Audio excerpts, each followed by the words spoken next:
प्रणाम, नमस्कार। बहुत स्वागत है आप सभी का उस कार्यक्रम में जिसका नाम है हे प्रभु आनंददाता। और इसी के साथ आप सभी को श्रावण मास के चौथे सोमवार पर बहुत बहुत शुभकामनाएं। और भगवान शिव जो सनातन परंपरा और इस ब्रह्मांड की एक अद्भुत शक्ति, ध्यान, आस्था, सरलता के केंद्र हैं, उनके उपासना, पूजन, आराधन का ये जो बहुत महत्वपूर्ण पर्व हम मनाते हैं, विशेषकर सोमवार को, इस सब के लिए एक बार पुनः शुभकामनाएं और आप सबका जीवन मंगलमय हो, इसके लिए भी हार्दिक शुभकामनाएं। आप देख रहे हैं हमारे पीछे जो पृष्ठभूमि है, बहुत प्रसन्नता है कि इस कार्यक्रम के लिए हम अपने विद्वान वक्ता डॉक्टर सुरेंद्र बिहारी गोस्वामी जी के साथ उस पवित्र शिव मंदिर में है जिसकी बड़ी ऐतिहासिक मान्यता है। आप मेरे पीछे जो मंदिर देख रहे हैं, ये 11वीं सदी का मंदिर माना जाता है पुरातात्विक विश्लेषण के अनुसार, और राजा भोज से इसका संबंध जुड़ता है। भोजेश्वर मंदिर भी इसीलिए इसको एक नाम, अगर आप पन्ने खंगालेंगे तो ये नाम भी आपको मिलेगा। एक और पुरातन मान्यता ये है कि पांडवों ने इस मंदिर का निर्माण किया। मंदिर अधूरा है, चाहे इसका निर्माण 11वीं शताब्दी से आप देखें या फिर आप इसे पांडवकालीन किंवदंती और श्रुति से जोड़ें, तो ऐसा माना जाता है कि मंदिर अधूरा क्यों रहा। तो कोई संकल्प लिया गया होगा, चाहे वो एक रात का संकल्प हो या कुछ महीनों का या कुछ दिनों का हो, लेकिन वो संकल्प पूरा नहीं हो पाया, ऐसा माना जाता है। तो मंदिर पूर्णता की तरफ नहीं बढ़ सका। यहाँ जो शिवलिंग है उसे दुनिया के विशालतम शिवलिंग में से एक माना जाता है। करीब 22 फुट ऊंचा शिवलिंग है और करीब करीब 7 फीट से अधिक का शिवलिंग का व्यास है। 70,000 किलो के पत्थर जिस तकनीक से शिखर तक पहुंचाए गए होंगे मंदिर निर्माण के लिए, वो आज भी एक भारतीय प्राचीन तकनीक का बहुत ही आदर्श उदाहरण है। पीछे ढलान है मंदिर के, जो उस तकनीक को दर्शाती है कि किस तरह अत्यंत भारी पत्थरों को, सैकड़ों क्विंटल वजनी पत्थरों को किस तरह हम बड़ी इमारतों या धर्मस्थलों के निर्माण के लिए प्रयोग करते थे। मंदिर का गुंबद भी आप देख सकते हैं, बहुत भव्य है, जो लोग आए होंगे। और ये भी बताता है कि भारत में ये पद्धति काफ़ी पुरानी रही है और इस्लाम के आगमन के पूर्व से यहाँ गुंबद की शैली प्रचलन में रही है। आज हम शिव जी पर एक बार फिर बात करेंगे। शिव अनंत, शिव कथा अनंता। शिव जी के अनेक रूप हैं, अनेक आयाम हैं, और इन सब के बीच में सृष्टि के निर्माण और कुछ अवसरों पर संहार की भी छवि के साथ वो सामने आते हैं। मृत्युंजय तो वो हैं ही, इसीलिए उज्जैन में वो भगवान मृत्युंजय महाकालेश्वर के रूप में विराजित हैं, ज्योतिर्लिंग के रूप में। तो चलिए आज इस चौथे सोमवार पर शिव महत्ता पर, इस सुंदर स्थल पर, आध्यात्मिक स्थल पर, जहाँ बैठकर मन आनंद से गदगद है, वहाँ हम बात करते हैं हमारे विद्वान वक्ता, भगवत गीता के मर्मज्ञ, मानस के अद्भुत ज्ञाता प्रोफेसर डॉक्टर सुरेंद्र बिहारी गोस्वामी से। प्रणाम कर रहा हूँ गोस्वामी जी।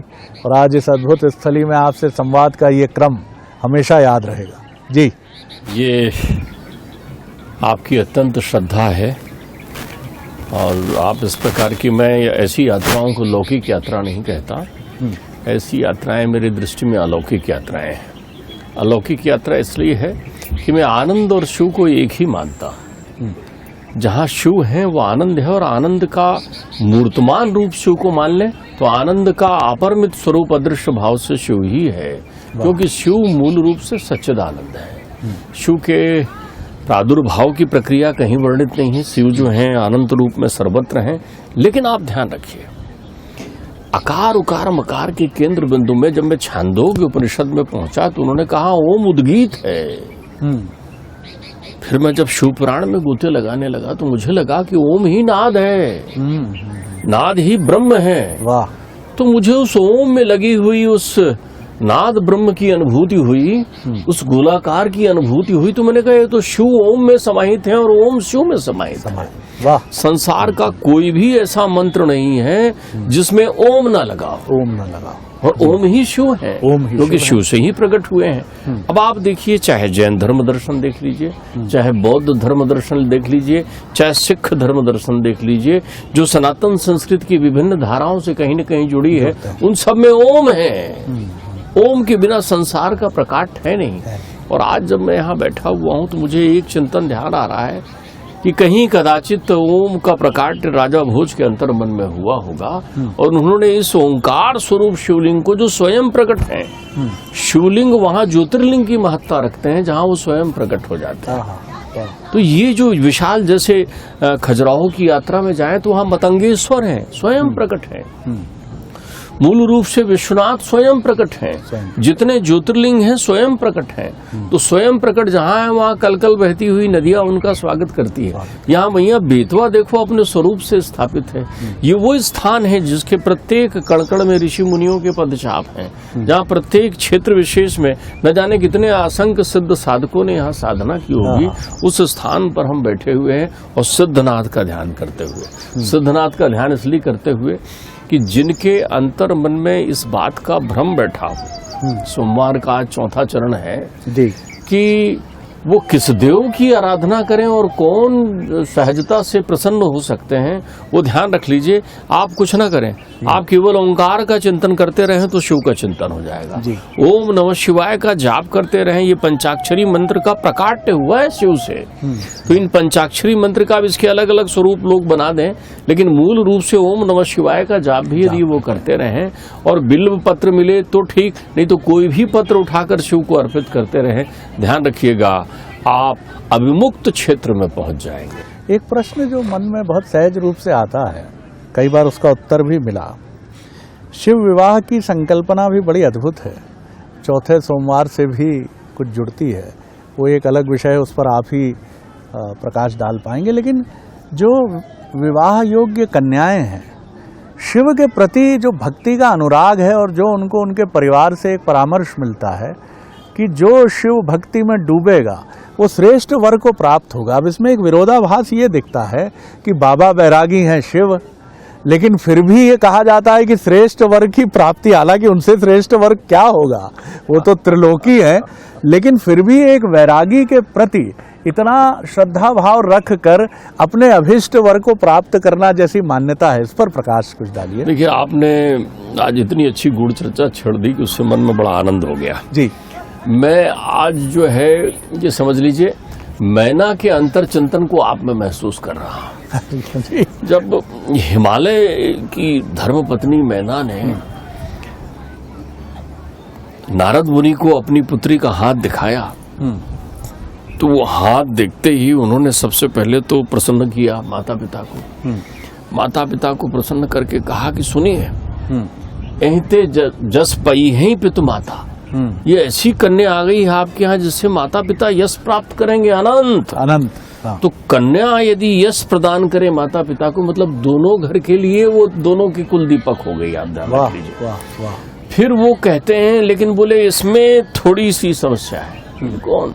वो कहते हैं, वो उनको हाथ देख के कहते हैं कि भैया ये उदासीन सपने सुख नहीं, इसको ऐसा वर मिलेगा जो हमेशा उदासीन रहेगा, उसके सपने में भी सुख नहीं रहेगा। उदासीन सपने हूँ सुख नाही। जटा अमंगल वेश तब, वो जटाजूटधारी रहेगा, नगन रहेगा, अकाम रहेगा। अब वर अकाम हो, कामना ही ना हो तो फिर गृहस्थी कैसे बसेगी। और आस स्वामी यही कर मिल ही परी हस्तलेख। वो कहते हैं इसके हाथ की रेखा में ये लिखा है। नारद जी की भी कितनी विशिष्ट शैली है, समाधान भी कर रहे हैं, शंका भी दे रहे हैं। अब आप देखिए जी, सुनी मुनि गूढ़ मृदुबानी, और जैसी उनकी गूढ़ बात सुनी किन्ने मैया ने, तो आप समझिए बाबा तुलसी बड़ी जुगत से लिखते हैं कि सीता मुस्कुराई और मैया दुखी हो गई। बहुत सुंदर। जगत जननी आई इसीलिए थी, तो वो मुस्कुराई कि नहीं, पक्का हाथ की रेखा में कहीं ऐसा तो नहीं ठाकुर जी ने भेजा यहाँ और हाथ की रेखा में कुछ और लिख दिया हो। तो उन्होंने कहा कि अब परी हस्त असले, वो फिर कह दिया राई घटे न तिल बढ़े। जो जस लिखी ललार। तो अब वो मैया हो गई चिंतित। उन्होंने कहा कि ऐसे अमंगल स्वामी, ऐसे दिगंबर स्वामी, ऐसे जटाजूटधारी, ऐसे उदासीन, ऐसे अकामी शिव जो हैं, मैं तो अपनी पुत्री को ना ब्याहूं। लेकिन नारद जी कहते हैं, ध्यान रखिए, ये जितनी भी चीज मैंने कही है, ये सारी चीजें श्रेष्ठतम महत्व की हो सकती हैं यदि आप शिव से इनका ब्याह कर दें। ध्यान रखिए, कहीं कोई व्यक्ति जो है उदासीन चला जा रहा हो तो आज के युग में लोग कहेंगे इसके पास तो काम धाम कुछ नहीं है, क्या करना। लेकिन शिव उदासीन है मतलब समाधि में है, समाधि में है मतलब अनंत सागर आनंद में है। शिव ने यदि जटाजूट धारण कर लिया है तो समझ लो गंगा प्रकट होने वाली है, त्रिलोक की संरचना होने वाली है। शिव अकामी हो गए हैं, इसका मतलब ये हो कि काम भस्म हो गए और अनंग होकर घर घर में स्थापित हो गए। यदि काम स्वरूपवान से प्रभाव डालते तो हर घरों में वो धनुष बाण लेकर खड़े रहते कि बताइए कहाँ पर बाण चलाना है। तो शिव ने तो हितार्थ किया है लोक स्वामी का कि उन्होंने काम को अनंग कर दिया। अनंग कर दिया तो प्रत्येक चित्त और मन में वो रमने लगे। वाह। तो ने बसंत का निर्माण कर दिया कि प्रत्येक चित्त को लुभाए और उनको संसार चक्र को प्रारंभ करने की स्फूर्ति और क्षमता प्रदान करे। तो आप शरद जी समझिए, मैया ने कहा माँ मैं तो शिव जी से ही विवाह करूंगी, मेरे प्रारब्ध में भी लिखा है और मेरे मन में भी है। क्योंकि जब मैया 8 वर्ष की थी तो शिव जी जो है कैलाश पर तपस्या करने के लिए आए, गंगा पर्वत पर। और गंगा पर्वत पर जब वो तपस्या करने आए, सती की वियोग के बाद वो समाधिस्थ होकर युगों युगों तक भटक रहे थे चारों तरफ। और मैया ने अवतरण लिया था। हिमालय ने प्रार्थना की थी मैया को प्रकट होने के लिए, देवताओं ने प्रार्थना की थी, तारकासुर से मुक्त करना था। शिव का पुत्र ही तारकासुर का वध कर सकता था। तो चारों तरफ त्राहिमाम जब आर्तनाद हुआ तो परमात्मा ने अपनी समाधि लगा ली। अब परमात्मा ने समाधि लगा ली तो सब लोगों ने मैया की शरण ली। मैया ने कहा मैं प्रकट होंगी और मैं तुम्हारा काज बनाऊंगी। तो इधर जब मैना और हिमवंत ने जो है, राजा हिमालय ने जो है जब तप किया तो मैया प्रकट हुई। और प्रकट हुई उन्होंने कहा कि मैं जरूर आऊंगी, अवतरण लूंगी और देवताओं का काज संवारूंगी। क्योंकि ये कौन है? नाम उमा अंबिका भवानी। यही उमा है, यही रमा है, यही अंबिका है, यही भवानी है, भाव से पार लगाने के लिए। तो जब ये चिंतन करके उन्होंने 8 वर्ष की थी तो उन्होंने अपने पिताजी से जिद की कि मुझे जरा शिव जी तपस्या करने आए तो उनके दर्शन करा दूं। शिव ध्यान धारणा में थे। पहुंचे, हिमालय जी प्रणाम किया, बोले महाराज ये मेरी पुत्री है, परिचय कराया, ये आपकी सेवा करना चाहती। उन्होंने कहा नहीं नहीं बिटिया है, बिटिया से हम सेवा नहीं कराते, बच्चियों से हम सेवा नहीं कराते। तब 8 वर्ष की उस बालिका ने, उस शक्ति ने शिव जी से कहा क्यों, ब्रह्म प्रकृति के बिना होता है क्या?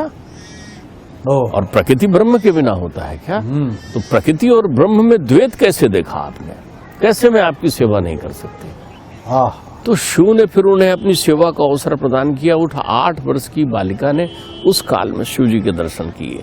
समाधि में शिव जी ये जल भर कर लाए, उनके लिए पुष्प इत्यादि एकत्रित करके लाए। तब मैया ने वहां सेवा की और वहीं संकल्प लिया कि मैं इन्हें ही वरण करूंगी। चूंकि मैया ने तप किया, मैया पार्वती के तप की तरह त्रिलोक में न भूत में, न वर्तमान में, न भविष्य में कोई तप ही नहीं कर सकता। उन्होंने देवताओं के 3000 वर्ष तक तप किए जी, देवताओं के 3000 वर्ष तक। अब आप वर्ष का आकलन ऐसे कर सकते हैं कि मनुष्यों के 365 दिन बराबर पितरों का 1 दिन, पितरों के 365 दिन बराबर देवताओं का 1 दिन, और देवताओं के 365 दिन बराबर ब्रह्मा का 1 क्षण भी नहीं होता। तब देवताओं के वर्ष माने जाते हैं। उन वर्षों में 3000 वर्ष तक तप किया, एकाग्र लगन। प्रत्येक पिता चाहता है कि उसकी पुत्री लग्न में हो, एकाग्र हो, सतपथ पर हो, तपस्वी हो। और शिव चूंकि प्रसन्न होते हैं अनंत प्रक्रियाओं के बाद। वो तो मानस में लिखते हैं बाबा कि इनका नाम धारण करके ही 3 मर्यादाओं के रास्तों में अपने आप को यूं ही समाहित कर दिया करेंगे, इनका नाम लेके मैया का।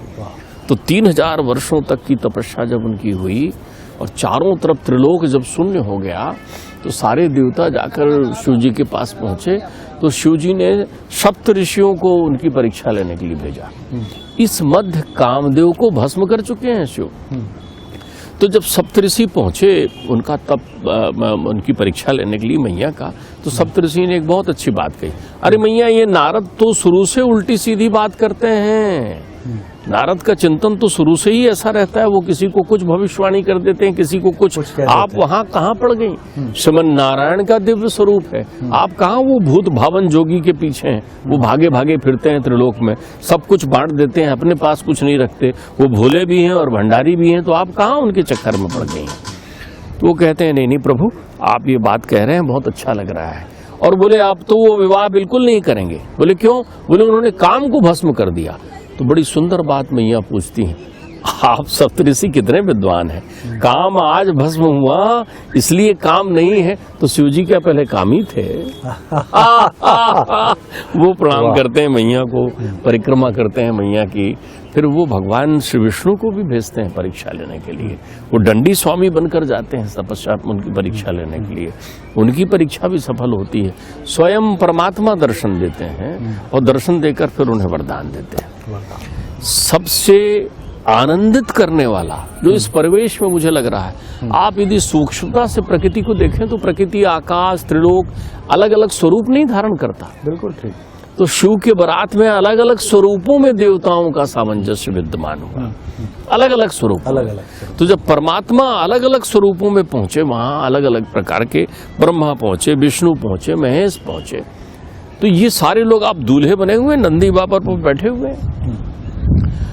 शिव का श्रृंगार इतना विस्मयकारी था कि शिव के श्रृंगार को देखकर जहां एक और देवगण, भूतगण इत्यादि हर्षित हो रहे थे, वहां देव स्त्रियां मुस्कुरा रही थी कि बाबा का ऐसा अद्भुत डरावना श्रृंगार इनको कौन देख ले। उन्होंने और विराट रूप का प्रदर्शन किया और विभूति लगाई और अनंत शेष को धारण किया। शिव की बारात में त्रिलोक सचराचर सृष्टि के समस्त प्रेत समाहित हुए। शिव की बारात एक ऐसी बारात जिसमें सुर भी आए और असुर भी आए। आचार्य बृहस्पति भी उसमें हैं और शुक्राचार्य भी उसमें हैं, दोनों ही उसमें समाहित होकर अपनी प्रक्रियाओं में आए। तो जब शिव की इस विस्मयकारी बारात का प्रस्थान हुआ, आप ध्यान रखिए क्यों मैया कहते हैं सब लोग, आपने प्रश्न किया था कि क्यों आराधना करने के लिए कहते हैं, क्यों? तो आप एक बात समझिए कि जब वो बारात जो है सुंदर अपने साजे बाजे के साथ जब पहुंची, परमात्मा ने अपने विराट रूप के दर्शन केवल एक ही बार कराए हैं, दिव्य स्वरूप के, और वो दिव्य स्वरूप का दर्शन उन्होंने कराया है मैया मैना को। जब मैना के द्वार पर वो पहुंचे और मैना मूर्छित हो गई, तो परब्रह्म परमेश्वर विष्णु जी के कहने पर उन्होंने अपने त्रिलोक सुंदर लावण्यमय स्वरूप का दर्शन कराया और परमात्मा के दिव्य स्वरूप को देखकर ही मैना ने पार्वती को दिया। तो लोग ये कल्पना करते हैं जैसे बच्चियों के तप करने से शिव की प्राप्ति हो जाती है, वैसी सच्चिदानंद स्वरूप परमात्मा हमारी बिटिया को भी उनकी प्रार्थना से मिले। वाह वाह वाह। गोस्वामी जी, आपने बहुत ही जिस तरह की एक व्याख्या की, एक दृश्य चित्र खिंच गया हम सबकी आंखों के सामने। जैसा आपने कहा कि उस दिन जिस दिन विवाह था, उस दिन और विराट स्वरूप अपना, और ज़्यादा अपना वो भयावह स्वरूप जो शिव का है, उस दिन और भयंकर विषधर उन्होंने गले में धारण किए, अपनी जटाजूट और भस्म को और ज़्यादा उन्होंने प्रलयंकारी स्वरूप देते हुए आगे बढ़े। शिव क्या ये इसके साथ ये संदेश, या उनका विनोदी स्वभाव तो हम समझते ही हैं, लेकिन इसके साथ क्या आसक्ति के साथ विरक्ति और विरक्ति के साथ आसक्ति, इसका भी कोई संदेश है क्या? देखिए, मैं यहाँ थोड़ा आपको संशोधित करूंगा। आपका प्रश्न बहुत अच्छा है। शिव कभी विनोदी नहीं है जी, शिव गंभीर है, गंभीर है। शिव में विनोद का कोई संपुट नहीं है। आप एक ऐसे दृश्य की परिकल्पना करिए जहाँ दूल्हा नंदी पर बैठा हो और उन्होंने भस्मी लगा रखी हो, नगन अमंगल वेश हो उनका, वो उन्होंने एक छाल लपेट रखी हो और दूल्हा चले आ रहे हैं और दुदुम्भी बजाते हैं। उनके साथ में जो है नाना प्रकार के प्रेत और अलग अलग स्वरूपों की आकृति, किसी का सर नहीं है, किसी का सर है, किसी का हाथ नहीं है, किसी का खाली पैर खाली है। पैर। ऐसे विस्मयकारियों के साथ चले आ रहे हो, एक तरफ असुरों की सेना चल रही हो, नाना प्रकार के असुर चल रहे हो विवाह में, और एक तरफ जो है देवताओं के श्रृंगारिक स्वरूप चल रहे हो, स्वर्ग की अप्सराएं चल रही हो। तो वो ऐसा लग रहा था जैसे विहंगम संसार को उन्होंने प्रस्तुत किया।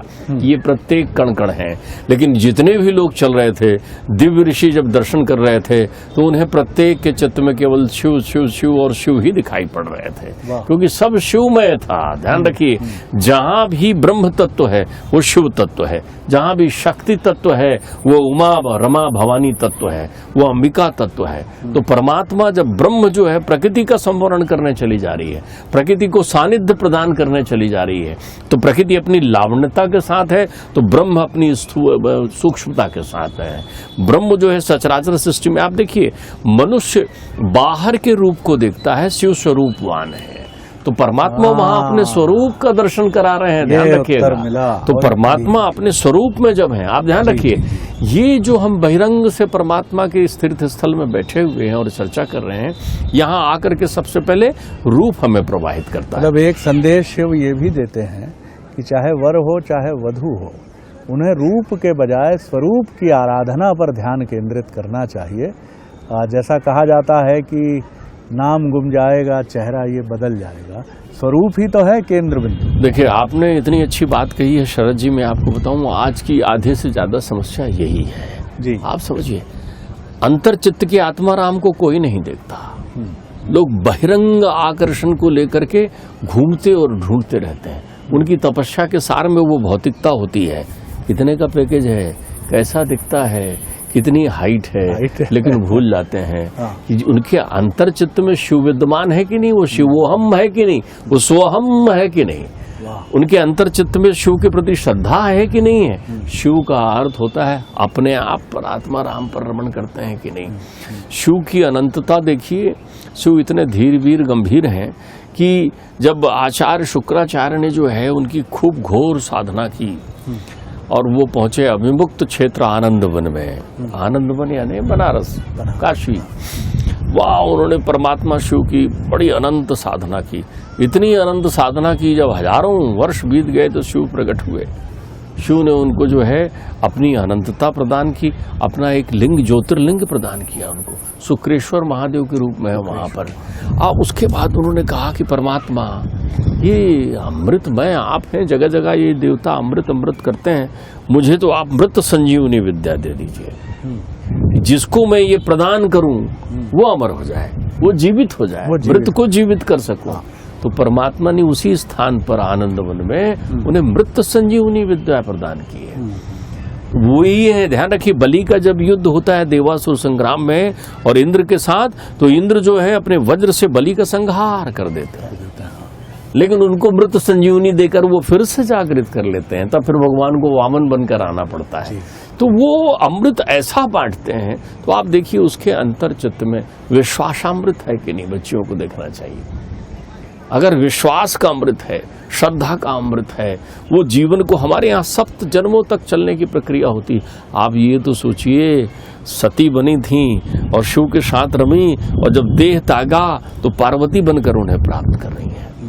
जन्म जन्मांतर तक अखंड ब्रह्म से मिलने की प्रकृति की प्रक्रिया है। इसलिए प्रत्येक परिवार चाहता है, प्रत्येक बिटिया का पिता ये चाहता है कि उसकी बिटिया ऐसी तप करे कि उसके जीवन में अनंत शिव की प्राप्ति हो, जो संसार में तो अपना नाम करे ही करे, देवत्व को भी प्राप्त करे, उस पथ पर चले जहाँ शिवत्व विद्यमान है। वो विषयों में ना रमे, वो विषपान तो करे कंठ में धारण करने, लेकिन अमृतमय हो, वो वैसे ही देखे। आप ध्यान रखिए, मैया की कनखियां हिलती और शिव जी नृत्य करने लगते हैं। ये वही शिव हैं जहाँ समाधि में होते हैं, लेकिन देखो मैया की चोटी कौन गाता है, शिव गाते हैं। जटाटवी गलज्ज्वला प्रवाह पावत स्थले, गले वलंब लंबिता भुजंग तुंग मालिका। तो वहाँ चित्रपट का ये शब्द लगाया है कि जो बढ़िया सुंदर चित्रकारी करते हुए मैया का श्रृंगार करते हैं। लावण्य की पराकाष्ठा है। शिव ही वो हैं जिनके यहाँ गणेश आते हैं, शिव ही वो हैं जिनके यहाँ कार्तिकेय होते हैं, शिव ही वो हैं जो देवताओं के भी देवता होते हैं। तो शिव तत्व की आराधना का अर्थ ही है आपके जीवन में यदि तप है, आपके जीवन में यदि मर्यादा है, आपके जीवन में यदि विश्वास है, आप यदि सनातन धर्म दर्शन की अनंतता को स्वीकार करते हैं तो अनंत शिव ओंकार बनकर आपके जीवन में आनंद ही आनंद प्रवाहित कर सकते हैं। वाह वाह वाह। देखिए, एक बड़ा ये भी मैं नहीं कहूँगा कोई रहस्य रहा है, लेकिन आज इसको और समझने का अवसर हमें मिला है कि शिव और शक्ति, इनके बीच का जो अनन्य संबंध है, ये दाम्पत्य जीवन का भी इस ब्रह्मांड का एक बड़ा अनन्य संबंध है।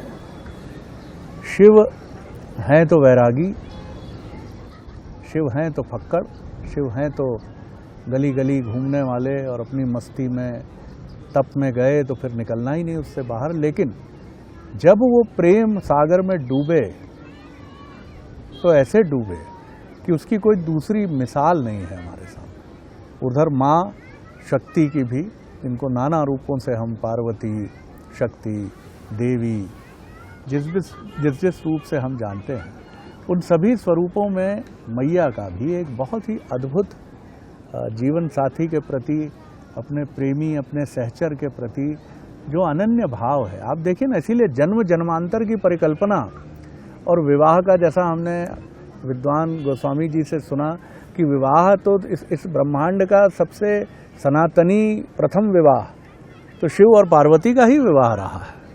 यानी जो पूरी सनातनी विवाह की संकल्पना है वो तैयार ही शिव पार्वती से। यहाँ अपनी शरद जी कभी चर्चा हुई थी जी, आपने अच्छा स्मरण दिला दिया। अपन ने इस पर बात की थी कि भगवान श्री विष्णु की प्रार्थना पर उन्होंने कहा था कि कालांतर में युगों में अलग अलग प्रकार के लोग परिणय के बंधन में आएंगे, तो आप एक ऐसी पद्धति का विकास करिए, आप ऐसी पद्धति से विवाह करिए जिसका लोग अनुसरण करें।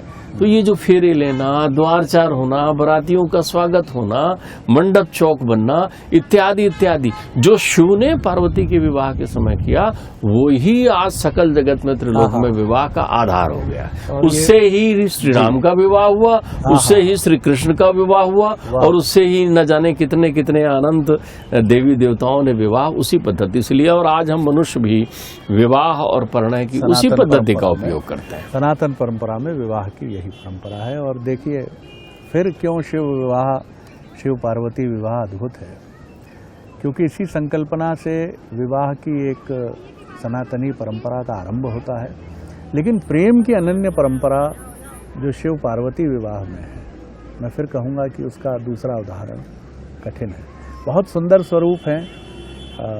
आप भगवान राम और माँ सीता के विवाह को देखें तो एक जीवन साथी के प्रति अनन्य प्रेम और उसके गौरव की रक्षा के लिए कितने बड़े महायुद्ध को राम ने लड़ा और किस मर्यादा से लड़ा। कृष्ण की तरफ चलें तो कृष्ण प्रेम के ऐसे प्रतीक हैं जहाँ प्रेम नटखट है, प्रेम एक ऐसे स्वरूप की तरफ जाता है जो आनंद का चरम है। और फिर आप शिव की तरफ, जहाँ आदिदेव की तरफ लौटें तो यहाँ प्रेम का गौरवशाली, मर्यादित और एक ऐसा स्वरूप है जो जन्म जन्मांतरों तक चलता है। और यही वजह है कि चाहे वो सीता हो, चाहे रुक्मणी हो, और चाहे स्वयं शिव जी का वर्ण करने वाली माँ शक्ति हो, ये सब चाहती हैं कि अगर उन्हें इच्छित वर पाना है तो भगवान भोले बाबा की आराधना, सोमवार को उनका विशेष रूप से ध्यान करना और उनके प्रति एक गहन समर्पण के साथ आगे बढ़ना, क्योंकि विवाह की संपूर्णता का प्रतीक भी हैं शिव शक्ति। बहुत आनंद आया गोस्वामी जी, प्रणाम कर रहा हूँ। अगले एपिसोड में एक और विषय लेकर उपस्थित होंगे। प्रणाम, नमस्कार।